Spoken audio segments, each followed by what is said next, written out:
Isu corona masih belum beralih. Akhir-akhir ini muncul sebuah video yang menggambarkan situasi di Wuhan yang mulai pulih. Banyak optimisme di sana. Wuhan yang menjadi epicentrum pertama soal COVID-19 sekarang mulai bergerak. Dubes Duta Besar Republik Rakyat China, Xiao Qian, menulis di harian Kompas soal bagaimana pengalaman di Wuhan. Sebuah kota yang berpenduduk 60 juta ditutup selama 50 hari. Mobilisasi tenaga medis luar biasa. Semua komponen bergerak. Semua aparat negara bergerak. Solidaritas dan kerjasama adalah senjata umat manusia untuk mengatasi pandemi COVID-19. Itulah sebenarnya gotong royong yang sebenarnya juga dikumandangkan oleh Presiden Jokowi. Apa yang ditulis oleh Dubes Xiao Qian adalah relevan dengan kondisi di Indonesia sekarang ini. Yang sedikit berbeda, Wuhan bergerak dalam satu komando. Kepemimpinan yang tersentral dan kekuatan Partai Komunis Tiongkok membuat semuanya itu bisa berjalan. Kepemimpinan yang kuat, kepemimpinan Xi Jinping, itulah yang menjadi salah satu kunci, ditambah dengan semua disiplin dari masyarakat, semuanya terlibat, itulah yang membuat Wuhan kemudian bisa segera bangkit. Di Indonesia mungkin situasinya agak berbeda. Di awal-awal memang pernyataan-pernyataan pejabat Indonesia itu menjengkelkan, ya, menganggap enteng, menganggap remeh bahwa COVID-19 tidak akan masuk ke Indonesia. Inilah yang mempengaruhi kredibilitas dari pemerintah. Tapi menurut saya biarlah itu menjadi catatan sejarah yang pada satu saat bisa dimintai pertanggungjawaban. Saatnya sekarang justru bagaimana bersatu padu untuk mengatasi pandemi COVID-19. Di Indonesia masalahnya begitu berisik, begitu gaduh.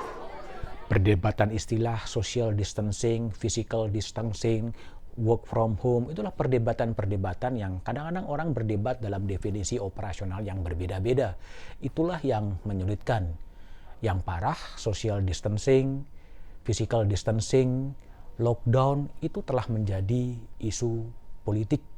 Lockdown diasosiasikan kepada kepemimpinan yang berbeda, social distancing diasosiasikan kepada pemimpinan yang lain. Inilah yang kemudian merepotkan semuanya. Padahal kalau kita mau berbicara dalam bahasa yang relatif lebih mudah, ada undang-undang karantina kesehatan. Undang-undang itu sebenarnya sudah ditandatangani oleh Presiden Jokowi pada 7 Agustus 2018.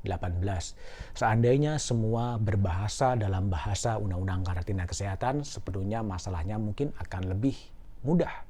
Diawali tentunya dengan pernyataan darurat soal kesehatan, dan itu adalah domain dari pemerintah pusat. Bila isu itu meresahkan, pemerintah pusat bisa meminta bantuan dunia internasional. Dan tentunya pemerintah pusat tidak mungkin bisa bekerja sendiri. Dia harus bekerja sama dengan pemerintah daerah. Dalam Undang-Undang Karantina Kesehatan, sudah disebutkan bagaimana tahapan-tahapannya. Ada karantina rumah, ada karantina rumah sakit, ada karantina wilayah, dan ada pembatasan sosial. Nah, perdebatan-perdebatan soal social distancing, physical distancing, soal lockdown, itulah semuanya sudah diatur dalam Undang-Undang Karantina Kesehatan. Tapi masalahnya semua berdebat, berdiskusi, yang kadang-kadang definisi operasional berbeda-beda. Inilah yang membuat sebuah kegaduhan yang luar biasa. Tapi itulah sudah terjadi. Revolusi 4.0, revolusi 5.0 yang begitu digaungkan sekarang ini ternyata terdisrupsi dengan revolusi 0.0, yaitu pandemi COVID-19.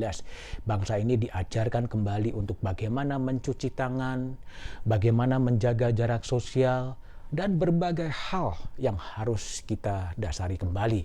Nah, masalahnya sekarang bagaimana kemudian kita coba hindari kegaduhan-kegaduhan yang tidak perlu. Saatnya kemudian pimpinan-pimpinan ini memberikan arah yang jelas bagaimana masalah ini kemudian akan diselamatkan. Saatnya rivalitas politik, persaingan politik antara kepemimpinan pusat dan kepemimpinan daerah kemudian dihilangkan, direduksi, saatnya kemudian bagaimana bangsa ini bersiap menghadapi pandemi COVID-19. Tapi selain problem itu, yang juga harus dipikirkan adalah bagaimana kemudian social safety net, bagaimana bantuan-bantuan ekonomi kepada masyarakat terdampak itu juga kemudian dipikirkan. Sehingga sebaiknya sudahi perdebatan-perdebatan politik yang tidak perlu. Jangan kemudian menganggap bahwa korban yang begitu naik, begitu tinggi itu dianggap sebagai angka statistik belaka. Saatnya kemudian berjibaku menghadapi pandemi dengan arah yang jelas.